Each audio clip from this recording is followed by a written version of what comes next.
Hello and welcome to the following particles and revision session for AQA A-Level Physics. So in today's revision session we're going to look at trying to answer examination questions on A-Level Physics for particles and radiation. So if we've been successful and learned in this revision session to be able to answer examination questions for particles and radiation, assess our understanding on A-Level Physics for particles and radiation, and then finally understand what topics we need to improve on for AQA A-Level Physics. So in preparation for this revision session, on the piece of paper in front of you, divide your piece of paper into two sections. Make the section on the left hand side larger than that on the right hand side. In the left hand side section, write down your working out and answers to the questions we cover in this revision session. And then when doing this, try to write your answers in full sentences and show full working out. Whilst in the right hand side, write down any bits of information in this section which you find useful or any hints and tips on answering the questions you've gained from this revision session. Then after the revision session ends, write up these notes in a revision sheet for you to use independently. So let's start off with some multiple choice questions. In this question, radon, francium and radium are three nucleides. How many neutrons does each nuclide have in its nucleus? So pause the video now, then unpause the video when you want to go through your answer. Now what you've got to remember is the number of neutrons is your atomic number, which is the number at the top, minus, the mass number, which is the number at the top, minus the atomic number, which is that at the bottom. So you do 211 minus 86, 210 minus 87, and 212 minus 88. So it gives us our biggest number for B. Next question, which nucleus has a smaller value of specific charge than the nucleus oxygen? So pause the video now, then unpause the video when you want to go through your answer. So to work out the specific charge, it's the ratio of protons to the number of nucleons, because it's the charge to mass ratio, with the protons providing the charge and the protons and neutrons providing the mass. So instead of having to work out the specific charge for each one, just do the ratio of the atomic number to the mass number. So 3 to 7, 5 to 11, 6 to 13 and 17 to 37. And the only one smaller than 8 to 18 is B. Next question. When bombarded with an alpha particle, the nuclide of magnesium changes into another nuclide with the emission of a neutron and gamma radiation. What are the correct values for the nucleon number and the proton number of the nuclide which is formed? So pause the video now, then unpause the video when you want to go through your answer. So the alpha particle will increase the proton number by 2 and the nucleon number by 4, because an alpha particle is 2 protons, 2 neutrons. The emission of a neutron will decrease the nucleon number by 1, but not affect the proton number. So it will increase the nucleon number by 3 and the proton number by 2. So the answer is C. Next question. A calcium ion is formed by removing 2 electrons from an atom of calcium. What's the specific charge of the calcium ion? So pause the video now, then unpause the video when you want to go through your answer. So specific charge is the charge to mass ratio. Now to work out your charge, you multiply your relative charge by 1.6 times 10 to the minus 19. Then to work out the overall mass in kilograms, multiply the relative mass by 1.67 times 10 to the minus 27. Again, at this level of detail for significant figures, you don't need to differentiate between the masses of the protons and the neutrons. So it gives us our answer of D. Next question. Which of the following nuclei has the smallest specific charge? So pause the video now, then unpause the video when you want to go through your answer. So the specific charge once again is the ratio of the number of protons to the number of nucleons. So it's 1 to 1, 6 to 12, 6 to 14 and 92 to 235. So this gives us an answer of D. Next question, what's the correct equation for the beta plus decay? So pause the video now, then unpause the video when you want to go through your answer. So the beta plus decay, by its name, beta plus, means there must be a positive beta particle produced, which is a positron, and when you produce a anti-lepton, you must also produce a neutrino to conserve your lepton number. So the answer is B. Next question, the nucleus of beryllium captures a proton and emits an alpha particle. What is the product nucleus? So again, pause the video now, then unpause the video when you want to go through your answer.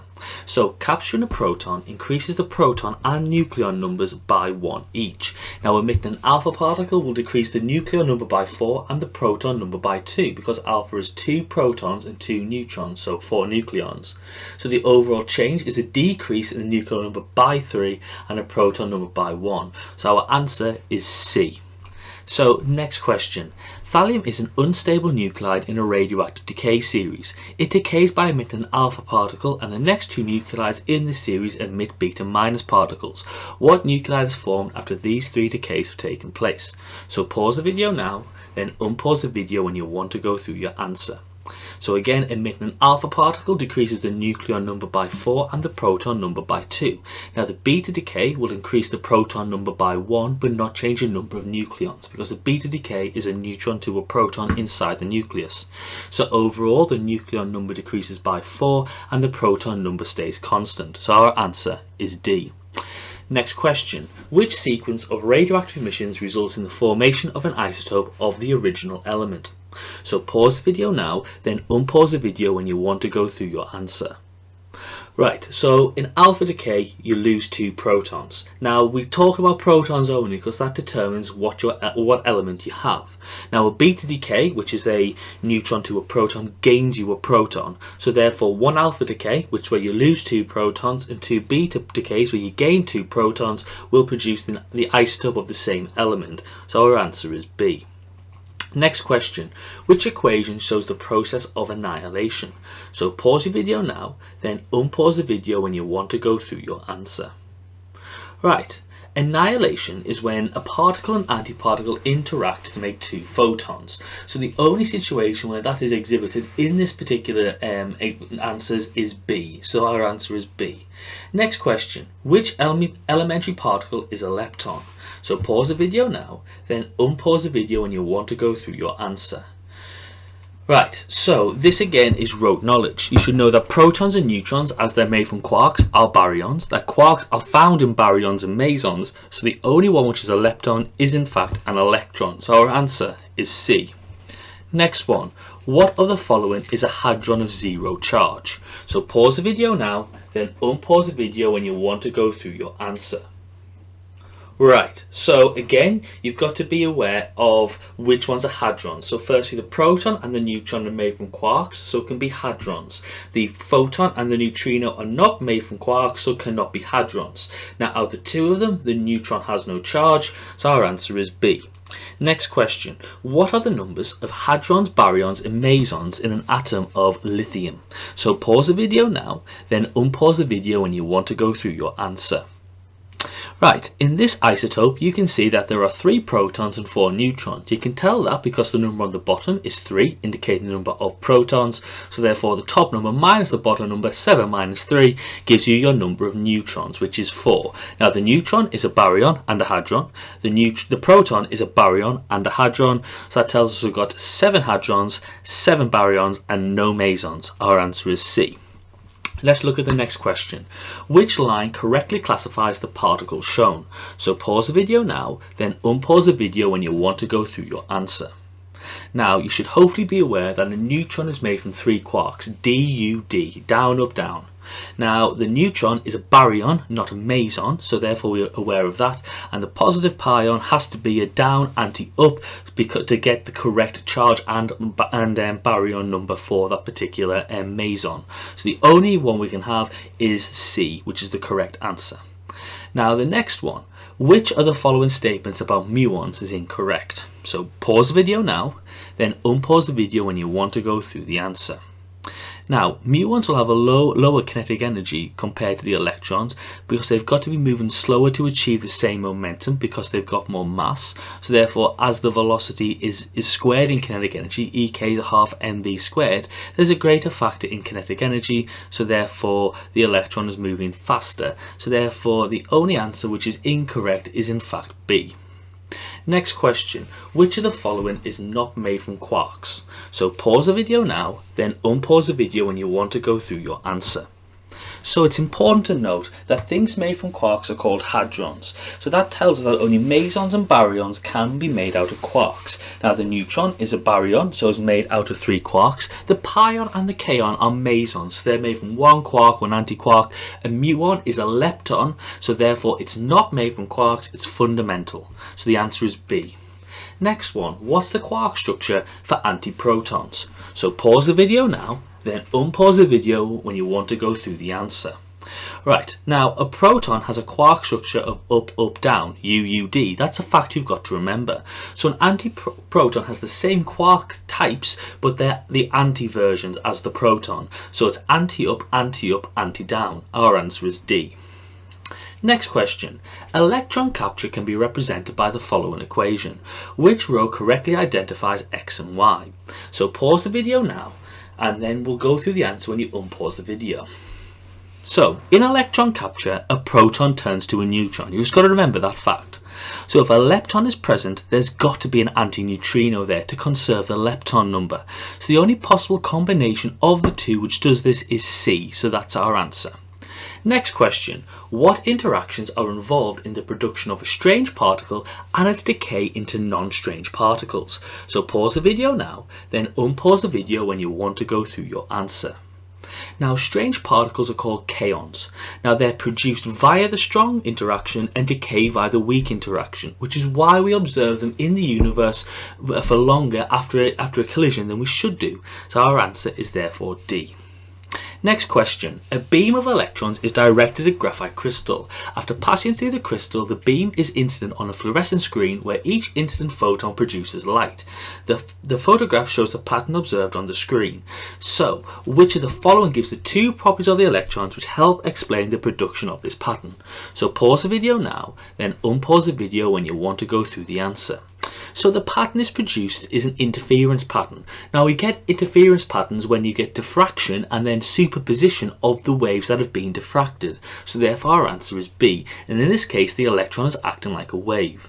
Next question. Some of the energy levels of an atom of gas are shown, during which transition A, B, C or D is electromagnetic radiation with the shortest wavelength emitted.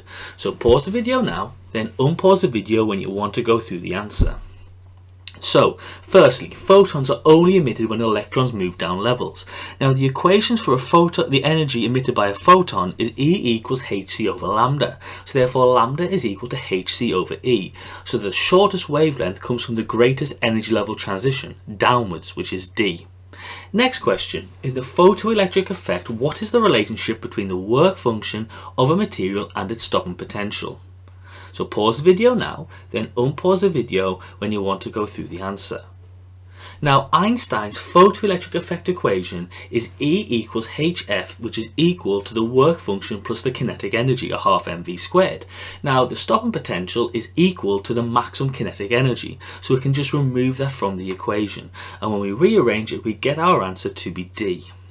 Next question. This graph shows the relationship between the maximum kinetic energy of the photoelectrons emitted from material X and the frequency f of the incident light. Which line of variation of kinetic energy with f for the different materials? So pause the video now, then unpause the video when you want to go through the answer. Now, the gradient of the line is Planck's constant, so it has to be unchanged from x. Now, the line can't be c, as the y-intercept needs to be a negative to gain a work function within the metal, because it's a negative value, because you've got to put energy into the metal to liberate the electrons. So our answer is D. Next question. Which graph shows the relationship between the de Broglie wavelength lambda of an electron and its kinetic energy? So pause the video now, then unpause the video when you want to go through the answer. So we know kinetic energy is equal to a half mv squared, so therefore lambda is equal to h over mv. So this means our two terms are linked by the equation 1 over x squared. Now our only graph which allows us to have this is the graph of C, and there's our answer. The next one. This diagram shows an atomic line spectrum. What's the minimum number of energy levels in an atom that could produce this spectrum? So pause this video now, then unpause the video when you want to go through your answer. Now, there are 10 transitions shown on the atomic line spectrum, so this means there's got to be 5 levels, because you'll have 4 transitions from the 5th level, 5 to 4, 5 to 3, 5 to 2, 5 to 1. You'll have 3 transitions from the 4th, 2 from the 3rd, and 1 from the 2nd, and obviously none from the 1st. So therefore our answer is B. The next one, photoelectrons may be emitted from a metal surface where electromagnetic radiation is incident on the metal surface. The graph shows the variation of kinetic energy of the emitted photoelectrons with the frequency, which expression is equivalent to the Planck's constant. So pause the video now, then unpause the video when you want to go through your answer. So in a kinetic energy frequency graph, the gradient is Planck's constant. So this is given by the y over the x on the graph, which is the work function over the frequency, which is therefore going to give you the answer of D. Next question. A metal surface is illuminated with ultraviolet radiation. The number of photoelectrons emitted from a surface per unit time and the maximum kinetic energy of the photoelectrons are both measured. The illumination is now changed by increasing the frequency of radiation and decreasing the number of photons incident on the metal surface per unit time. Which row correctly describes the observed changes? So pause the video now, then unpause the video when you want to go through your answer. So increasing the frequency of radiation increases the maximum kinetic energy of the electrons, while decreasing the number of photons incident will decrease the number of electrons emitted. So our answer is A. Next question. A proton has a kinetic energy of 5 × 10⁻12 joules. What's the de Broglie wavelength of the proton? So pause the video now, then unpause the video when you want to go through your answer.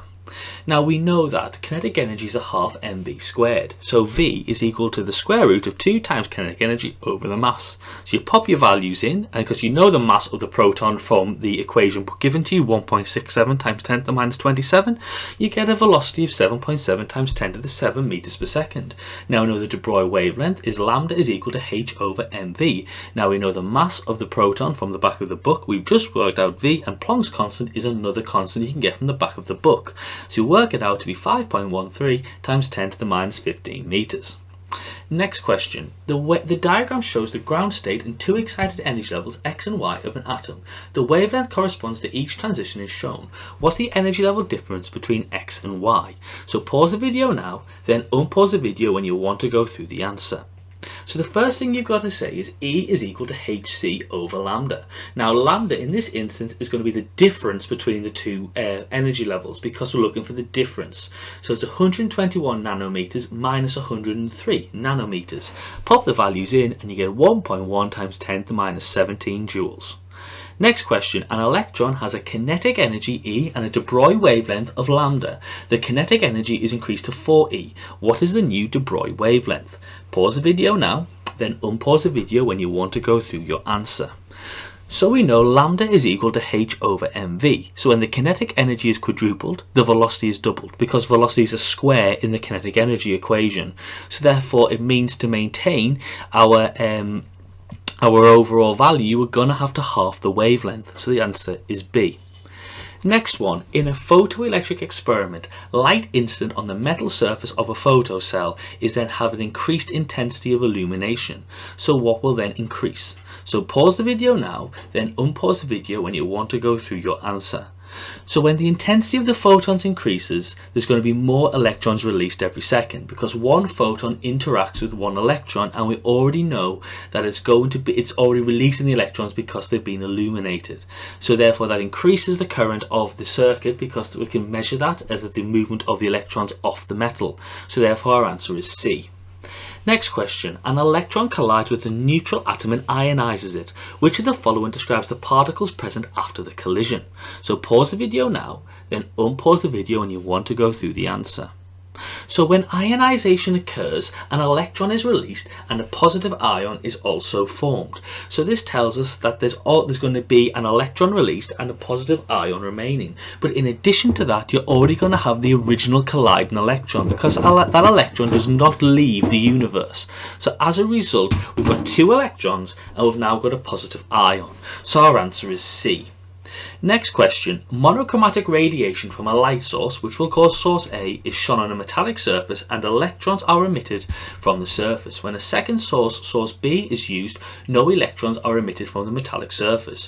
Which property of radiation from source A must be greater than source B?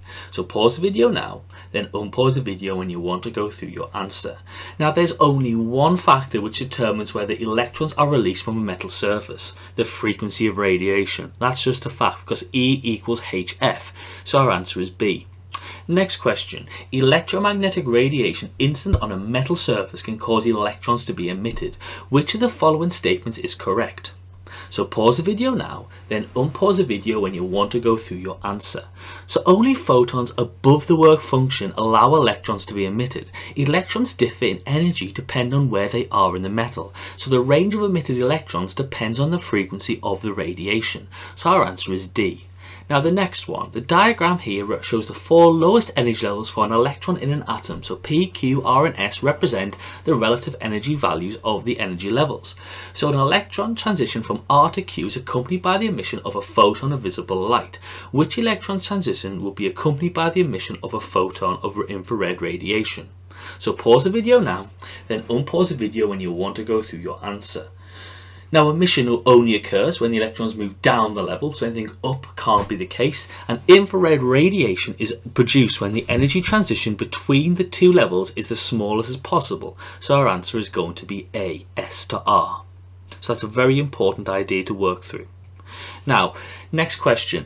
Experiments on which of the following suggest the wave nature of electrons? So pause the video now, then unpause the video when you want to go through your answer. So wave nature is shown by diffraction and interference. Now, line spectra and the photoelectric effect is evidence of the particle nature of light. So therefore, our answer is A. Next question. When light of certain frequencies greater than the threshold frequency of a metal is directed at the metal, photoelectrons are emitted from the surface. The power of the light incident on the metal surface is doubled. So which row shows the effect on the maximum kinetic energy and the number of photoelectrons emitted per second? So pause the video now, then unpause the video when you want to go through your answer. So, when the intensity of photons incident doubles, therefore the number of photoelectrons emitted doubles, because there's one photon absorbed by every electron. Now, the intensity of the photons doesn't affect the maximum kinetic energy, only the frequency does that, so therefore that remains unchanged. So our answer is going to be C. So we've now looked at some particles and radiations multiple choice questions. Now let's do some general questions. So we're just going to look at some longer questions, more extended responses compared to the multiple choice. So in our first question, what we're going to do is we're going to look at the following. The apparatus shown in the figure below can be used to demonstrate the photoelectric effect. Photoelectrons are emitted from the metal cathode when it's illuminated with white light which is passed through a blue filter. So the intensity of the light source is reduced. State and explain the effect of this on the emitted photoelectrons. Secondly, explain why no photoelectrons are emitted when the blue filter is replaced by the red one. So pause the video now, then unpause the video when you want to go through your answer. Right, so in the first one, we can say that the intensity determines the number of photons per second. So therefore, there's going to be fewer photoelectrons emitted per second because it's a one-to-one interaction. One photon interacts with one electron. Now, the photon energies aren't changed, so therefore there's no change in the kinetic energy or speed of the emitted photoelectrons. Now, there's no photons emitted because the energy of a photon is proportional to its frequency, E equals hf. So a photon of red light has less energy than a photon of blue light because its frequency is lower, and this energy is insufficient to overcome the work function of the metal. Right, next question. Monochromatic light with a photon energy 3.7 times 10 to minus 19 joules is incident on a metal surface. Photoelectrons with maximum kinetic energy of 5.7 times 10 to minus 20 joules are emitted from the surface. Calculating EV, the work function of the metal. Then the total power of the monochromatic light incident on the surface is 1.3 times 10 to the minus 2 watts. Calculate the maximum number of photoelectrons that can be emitted from the surface per second. So pause the video now, then unpause the video when you want to go through your answer. Right, so in this first one, there's a few things you've got to do. So you've got to know that work function is equal to the total photon energy minus the kinetic energy. So you get 3.1 times 10 to the minus 19 joules. Now you then got to convert from joules into EV, and you do this always by dividing from joules by 1.6 times 10 to the minus 19, and that gives us our answer of 1.95 or 2 EV. Now you've got to think that the total power is going to be the energy of one photon times by the total number of photons emitted in 1 second. So therefore the total number emitted in 1 second is the total power divided by the energy of one photon. Now we're told the energy of one photon up above in the first part of the question, and we know the total power from the second one, so we divide one by the other and get 3.5 times 10 to the 16 joules. Next question. So define the electron volt. Then an electron in a vacuum is accelerated from rest through a potential difference v, so that the final speed v of an electron is given by v equals 5.9 times 10 to the 5 times by the square root of the potential difference. Then an electron is accelerated from rest through a potential difference of v, which is equal to 5 kilovolts. Calculate the minimum de Broglie wavelength for the electron. Then accelerated electrons can be used to produce diffraction patterns. Electron diffraction patterns were first observed in 1927.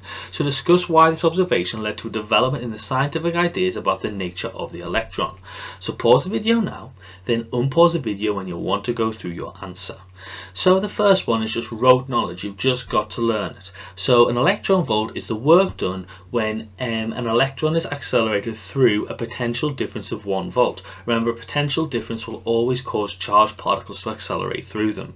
The next one, you've got to remember that the work done is equal to charge times by potential difference. That's an equation you've just got to remember, and therefore we know EK is equal to a half mv squared. So what we can do is, because we know in this situation that the work done is going to be transferring kinetic energy into electrical potential energy, we can equate the two equations. So we can say VQ is equal to a half mv squared. Now remember, the big V on the left hand side is potential difference, the small v on the right hand side is kinetic energy. So therefore you sub in your values, because you know what the electron charge is, you know what the electron mass is from the equation booklet in the exam. So that gives us our value of 5.93 times 10 to the 5 times by the square root of the potential difference. Now for the next question, you know that the de Broglie wavelength is lambda is equal to h over mv. Remember, v is the velocity. Now you can work out the velocity from the previous equation given, 5.9 times 10 to the 5 times by the square root of the potential difference, where the potential difference is 5,000 volts from the question. So you can put all the numbers in and you get 1.7 times 10 to the minus 11 meters. Now electron diffraction patterns were very important, because before this electrons were only considered as particles. Now we didn't expect the particles to diffract, but diffraction occurs when it's for waves. So this tells us that only waves diffract, so therefore in this instance electrons were behaving like a wave. So it was the first evidence of wave-particle duality. Next question. Figure 1 represents the decay of particle X into particle Y and two other particles. The quark structure of particles Q and X and Y are shown on the diagram. Deduce the name of particle X, state the type of interaction that occurs in this decay, and state the class of particles which W minus belongs to. So pause the video now, then unpause the video when you want to go through your answer. Right, so what is particle X? Well, from its quark structure, it's down, up, down, which is a neutron. Next one, what type of interaction occurs in this decay? Well, it's a W minus, so it tells us it has to be via the weak interaction. You could already know this as well, because a quark is changing flavour, which is also a hallmark of the weak interaction, and also that there are leptons present in this interaction as well. Then finally, state the class of particles W minus belongs to. This is a fact, it's an exchange particle or it's a boson, same thing. Now in this situation, show clearly how a charge and baryon number are conserved in this interaction, including references to the quarks in your answer. Name the only stable baryon, and then a muon is an unstable particle. State the names of the particles that are produced when a muon decays. So pause the video now, then unpause the video when you want to go through your answer. Right, so the first thing you've got to do is you've got to work out the charge number before and after, and the baryon number before and after. So you should be aware, by looking at the back of the book, the charge and baryon number of each of those quarks present. So you do 2/3 minus a third minus a third goes to 2/3 minus a third plus 2/3 minus 1 plus 0, because we know what the lepton and charge are going to be for both the antineutrino and the electron. You do the same for the baryon, which is a third plus a third plus a third, which is from the quarks beforehand, goes to a third plus a third plus a third plus 0 plus 0. We know that because the electron and the antineutrino are both not baryons. So therefore it proves that both of them are conserved. Now remember, you've got to break it down to the individual quarks and not just give the baryon and charge of the actual baryon itself. The next one is just a fact you've got to learn, which is the proton is the only stable baryon because it's the smallest mass. Then finally, the muon is a lepton, so will decay into an electron because that's a much smaller mass than the muon, but also because you've produced an electron, you'll also produce an antineutrino as well to conserve the lepton number in the actual decay process. Next question. More than 200 subatomic particles have been discovered so far. However, most are not fundamental and are composed of other particles including quarks. It has been shown that a proton can be made to change into a neutron and that protons and neutrons are made of quarks. Name one process in which a proton changes to a neutron. Name the particle interaction involved in this process, and then in this show that the baryon number and lepton number are conserved in this process. So pause the video now, then unpause the video when you want to go through the answer. So the first thing you've got to know is the different types. So the most common two types are electron capture or beta plus decay. Now the particle interaction is got to be the weak in both instances. You know this because a quark is changing flavour. It has to for a proton to turn to a neutron. Then finally for each one you've got to write the proton, the baryon number before and after, and the lepton number before and after. Now again, you've got to remember what your baryon numbers and lepton numbers are for your key particles such as the electrons, protons, neutrons, etc. Next question. The strange quark was used to explain the existence of particles whose tracks have been seen in experiments since the 1950s. These were unexplained at the time and were referred to as strange particles. One of these particles was later named the K plus kaon. State the quark composition of the K plus kaon. Then our K plus kaon decays into a pi plus particle and a pi zero particle. Explain one property which is conserved and one which is not conserved in this decay. So pause the video now, then unpause the video when you want to go through your answer. Right, so you've got to look at the situation to work out what a K plus kaon is. Now you then look into the back of the equation book and you're given the quark properties, and you've got to be aware that if it's a meson, that's going to have one quark, one antiquark. Now because it's a K plus, it tells us firstly it must include a strange quark or an anti-strange quark because it's a kaon, and that's the definition of a kaon. It's a meson with either a strange or anti-strange particle, and the two quark and antiquark have to add up to give a charge of plus 1 because it's a K plus, and the only one that does this is the up anti-strange. Now you can work this out from the quark properties given in the back of the book. Now in the next one, what is conserved in any particle decay? You've got charge, you've got baryon number, you've got lepton number, momentum and energy mass. The one thing in this case which isn't conserved is strangeness, because where kaons are concerned, you do not have to conserve the strangeness when it decays by the weak interaction. It can change by plus 1 or it can change by minus 1. Next question. Monochromatic light is shone on the surface of a clean metal plate. The photoelectric effect results in electrons being emitted from the surface. State and explain the effect on the emitted electrons if the frequency of light is increased, the intensity of light is increased, and explain how the photoelectric effect supports the particle model of light and not the wave model of light. So pause the video now, then unpause the video when you want to go through your answer. Right, so in the first one, if the frequency is increased, you'll get a higher kinetic energy of the emitted photoelectrons, because increasing the frequency increases the energy. So we'll have a greater surplus of energy after the work function has been removed, so there's a greater kinetic energy of photoelectrons. If the intensity of light is increased, the number of electrons emitted increases because there are more photons per second, and only one photon can interact with one electron, so therefore more electrons are emitted at once. Now the photoelectric effect explains the particle model of light, because the number of electrons emitted doesn't depend on intensity, which it would do if it was a wave. Okay, the emission of the electron only depends on the frequency, because it's given in a packet called a photon, where E is equal to hf. So we know that one photon releases one electron, so therefore the electrons require a minimum amount of energy to be released to overcome its work function from the nuclei of the metal in which it's attracted to. So we know that our electron energy released is the photon energy given to the electron minus the work function. Now if it was a wave model was true, the intensity of the wave would affect the speed of the electrons emitted, and if they were emitted, and also it would be a delay before the electron was actually emitted, because we need time for the electrons to actually receive the energy. However, in this case, the electron is emitted instantaneously, which tells us it either receives the energy all at once or not at all, which can only occur if the energy is received in the form of a particle, a photon. Next question.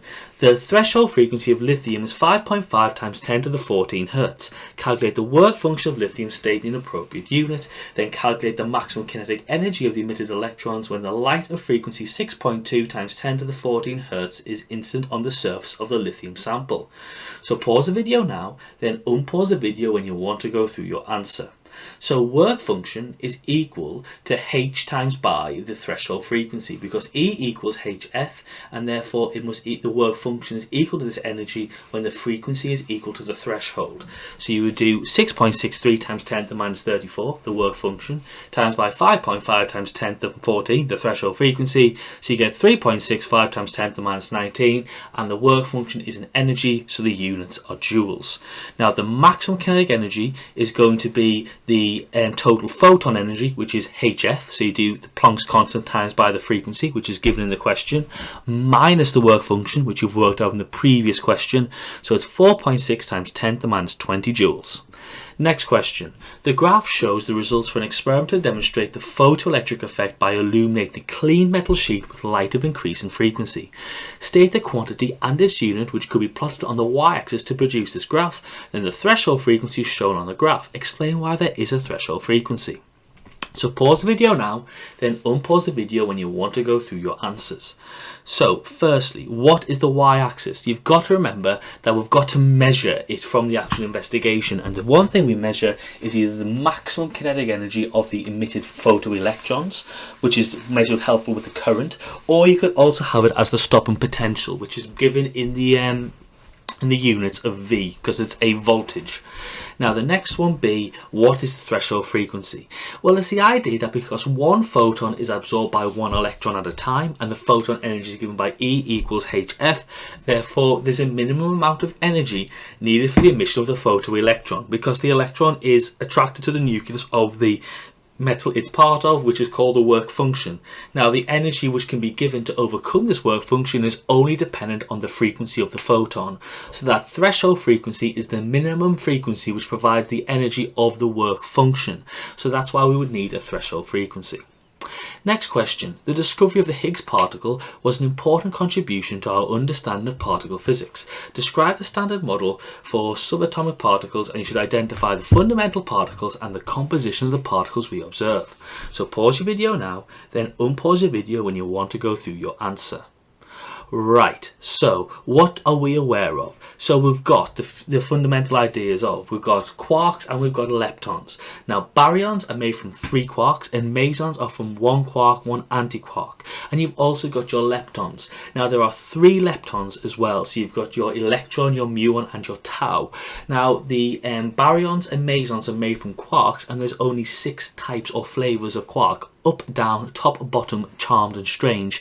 And finally, each particle, whether a quark or a lepton, also has its antiparticle equivalent. So you've got to be well versed in what the particle zoo actually is.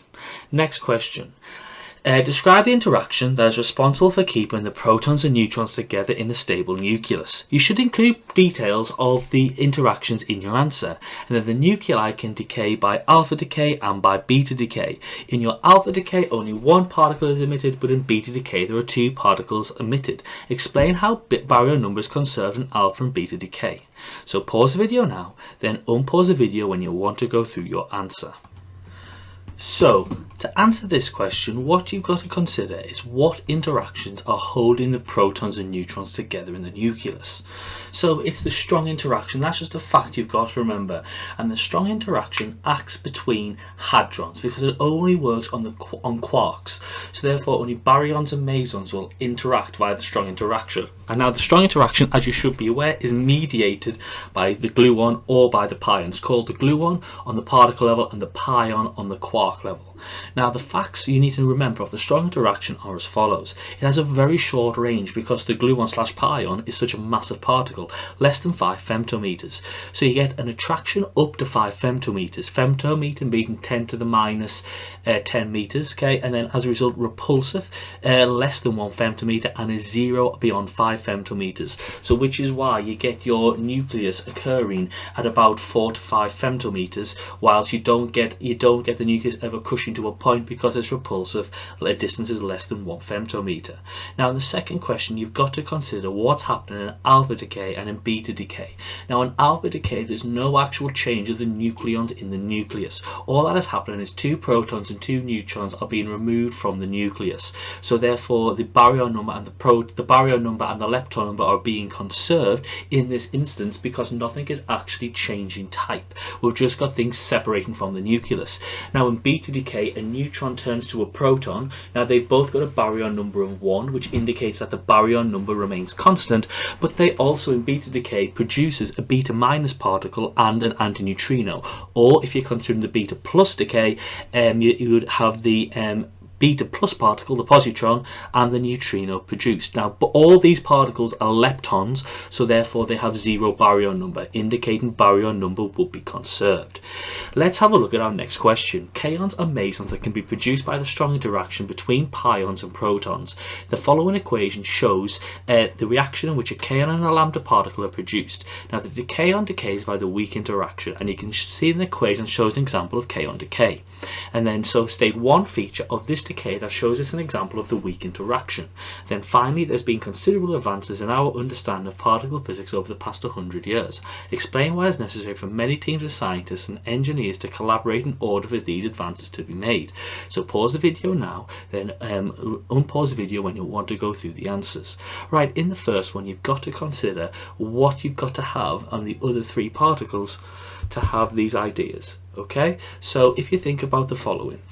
Right, you should know that the proton is up, up, down, and that the pi minus is anti, up, down, because they're the only 2 of quark antiquarks that can add up to give you a baryon number of 0 yet a charge of -1, whilst also having a strangeness of 0, because if there was a strange particle in the pi minus, well, therefore it will become a kaon. Now you can also work out the kaon structure by the same methodology. You need either a strange or anti-strange in there because it's a kaon, and you need a particle antiparticle that'll add up to give a charge of 0 and a baryon number of 0 as well. So what you can work out firstly is that there's a baryon on the left hand side and a meson, so therefore we've got a baryon number of 1, okay, on the left hand side. Now we need a baryon number of 1 on the right hand side, so therefore because the Ka0 is a meson, that tells us the baryon must come from lambda 0, so that must be a baryon, so it's got to have 3 quarks. Secondly, we know that it has a charge which is 0, so we've got to also consider as well that because there's no strangeness before and there's strangeness afterwards, and it's via the strong interaction, strangeness has to be conserved, so therefore we do need a strange quark to counteract the anti-strangeness of the K0. So therefore the only combination of 3 quarks which will add up to give you a charge of 0 and a strangeness of 1 is going to be up, down, strange, which is what our answer is. Now in the next question, we know that strangeness is not conserved because it's via the weak interaction, and strangeness can change by +1 or -1 via the weak interaction. And then finally, this is a general thing, and that's the idea that results have to be independently checked or peer reviewed before they're accepted or confirmed, and it's a lot easier to do that in teams. Particle accelerators are very expensive, and collaboration helps spread the cost of building them. And then also, if you work as a team, you have many skills and disciplines in that team, which is a lot better than just having one set of people there. Let's have a look at our next question. A nucleus of isotope radium decays to produce a beta minus particle, a nucleus of actinium, and a particle X. Identify what X is. State 2 characteristics of X that make it more difficult to detect than the beta minus particle, and explain why the specific charge on the actinium nucleus is greater than the specific charge on the radium nucleus. So pause the video now, then unpause the video when you want to go through your answers. Right. First one, we know that if a beta minus particle is being produced, you've got to have your antineutrino as well to conserve your lepton number. Because if you produce a beta minus particle, you also produce a neutrino, an antineutrino as well. Now, what 2 characters of the antineutrino do you know? That they only work by the weak interactions, they're very weakly ionizing and have weak interactions with matter, they have no charge, and they've got 0 mass as well. Now, why is the specific charge on the actinium nucleus greater than the specific charge on the radium nucleus? Well, actinium has 1 more proton. We know this because beta decays happen, so a neutron is turned to a proton. And then actinium has 1 less a neutron because the neutron is turned to a proton. So therefore, when we work out specific charge, which is charge over mass, the charge is increased, but the mass has got smaller. So the mass has got the same for actinium, so therefore it will have a high specific charge. Right, next question. Describe the interaction that's responsible for keeping protons and neutrons together in a stable nucleus, and then nuclei can decay by alpha and beta decay, in the decay where 1 particle is emitted, and beta decay where there are 2 emitted particles. So we've already had a look at this question already. So you've got to remember this idea of your strong interaction, and you've got to remember the idea of alpha and beta decay. Right, so in this revision session, hopefully if we've been successful and we've learned in this revision session, we can answer A-level physics examination style questions. We can assess our understanding on A-level physics, including particles and radiation, and finally we can understand what topics we need to improve upon for AQA A-level physics. So thank you very much for watching this revision session on particles and radiation for AQA A-level physics. Thank you very much for watching and have a lovely day.